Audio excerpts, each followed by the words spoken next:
আজ স্কুল থেকে ফিরেছি তখন প্রায় 3:30 মতো বাজে।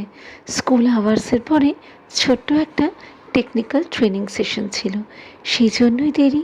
তবে বাড়ি ফিরেই কি আর চুপচাপ বসে থাকার উপায় রয়েছে? আমাদের মেয়েদের তো সর্বত্রই কাজ।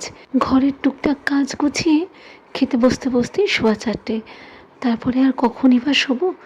সেই মতো ভাবলাম হীরকের জন্যে চটজলদি একটু থেচা স্যান্ডউইচ বানিয়ে নিই। বেশ কয়েক কোয়া রসুন, তার সঙ্গে একটু বেশি পরিমাণে ধনেপাতা ও বাদাম শুকনো খোলায় ভেজে নিয়েছি।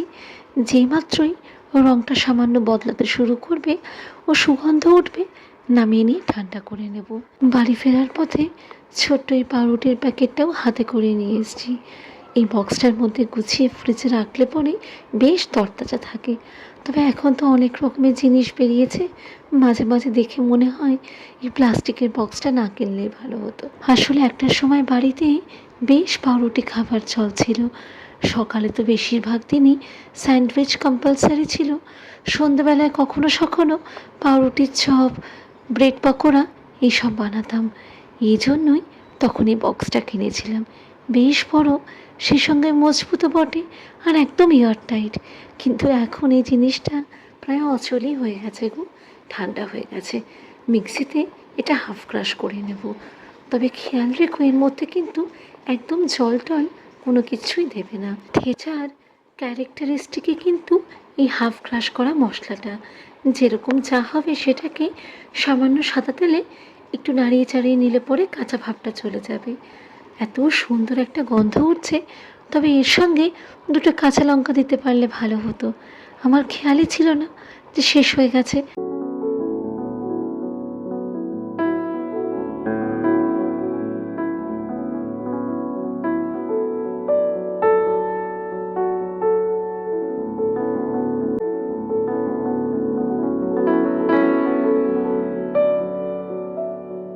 হালকা আছে নাড়াচাড়া করে পনিরটা একটু ম্যাশ করে দেব। সেই সঙ্গে সঙ্গে একটু বেশি পরিমাণে পেঁয়াজ, আর তার সঙ্গে ক্যাপসিকাম, আন্দাজ মতো নুন আর চিনি। তবে আরেকটা জিনিস খেয়াল রেখো, থেচায় কিন্তু ক্রাঞ্চি ভাবটা রিটেইন করে।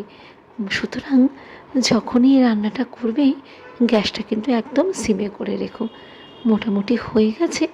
একটু চেখে দেখলাম, নুন চিনিটা আর একটু লাগবে। তবে খেতে কিন্তু ভারী সুন্দর লাগছে। এই ইন্টারনেটের দৌলতে আমরা দেশ বিদেশি কত রকমের নিত্য নতুন রং বেরঙের রান্না শিখি বলো। আর এক একটা রান্না তো এত ভালো হয়, কয়েকদিন পর পরই যেন মনে হয় ঘুরিয়ে ফিরিয়ে করি। এই থেচা স্যান্ডউইচের ক্ষেত্রে আমার ঠিক তাই হয়েছে যেন। কয়েকদিন পর পরই রায়রীতি আর হীরকের ডিম্যান্ড হয়, থেচা চাউমিন করো, থেচা স্যান্ডউইচ করো। খুবই অল্প আছে পাউরুটিটা, সামান্য সময়ের জন্য সেঁকে নেব। এর মধ্যে তো আর মাখন দিলাম না, ওপর থেকে খানিকটা মেয়োনিজ দিয়ে নিচ্ছি। মাখনটা শেষ হয়ে গেছে, তার বদলে এই বন্দোবস্ত করলাম যেন।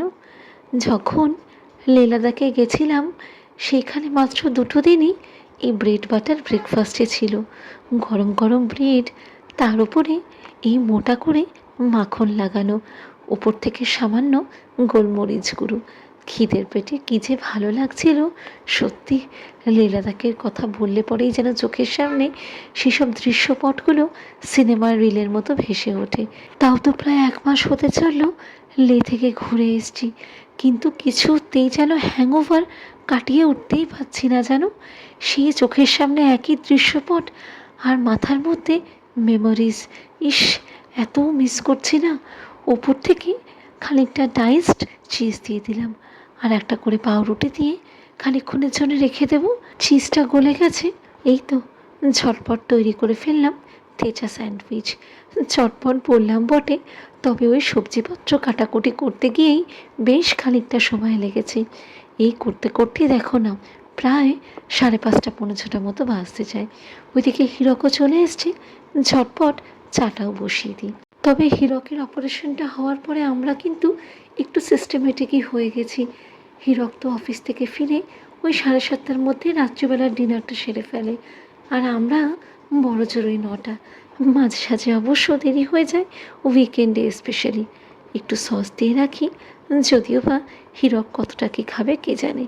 রায়রিতির জন্য একটু রেখে দিলাম, কালকে স্কুলে আমাদের সবারই টিফিনটা হয়ে যাবে।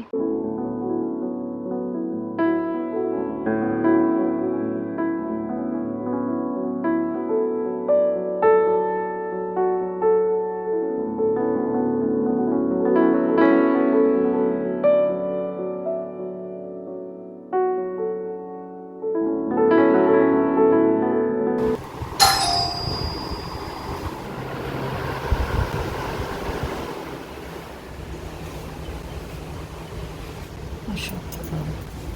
এই তোমার জন্য খাওয়া তৈরি করলাম। ঠিক আছে, চলো চলো তাড়াতাড়ি চাটা খেয়ে বেরোই। কিছু যাবে তো? হ্যাঁ চলো তাহলে আজকেই ঘুরে আসি। হ্যাঁ এ নাও আসো, চা রেডি আছে। চলো চাটা খেয়ে তাহলে তাড়াতাড়ি বেরিয়ে পড়ি। হ্যাঁ চলো। কেচা স্যান্ডউইচ বানিয়েছি। আরে বাস, তুমিও রেডি হয়ে নাও তাহলে। হ্যাঁ রেডি হয়ে নিচ্ছি, তুমি আগে চাটা খাও। ঠিক আছে। রেডি হলাম, হ্যাঁ হ্যাঁ ঠিক আছে। সন্ধ্যাটা আগে দিয়ে দিই, বুঝেছো? দিয়ে না, আসতে তো রেডি হবে।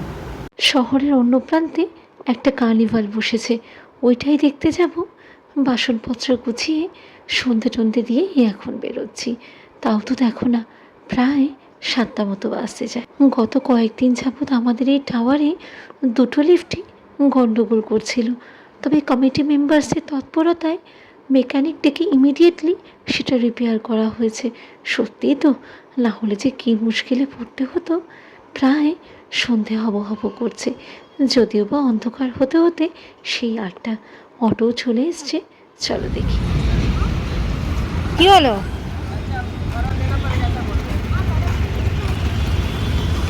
কি হলো? লাকিলি অফিস টাইমের জ্যামটা এখনও শুরু হয়নি। এই রাস্তাটায় এক এক দিন প্রায় রাত্রি 2-2-2:30 অবধি জ্যাম থাকে জানো।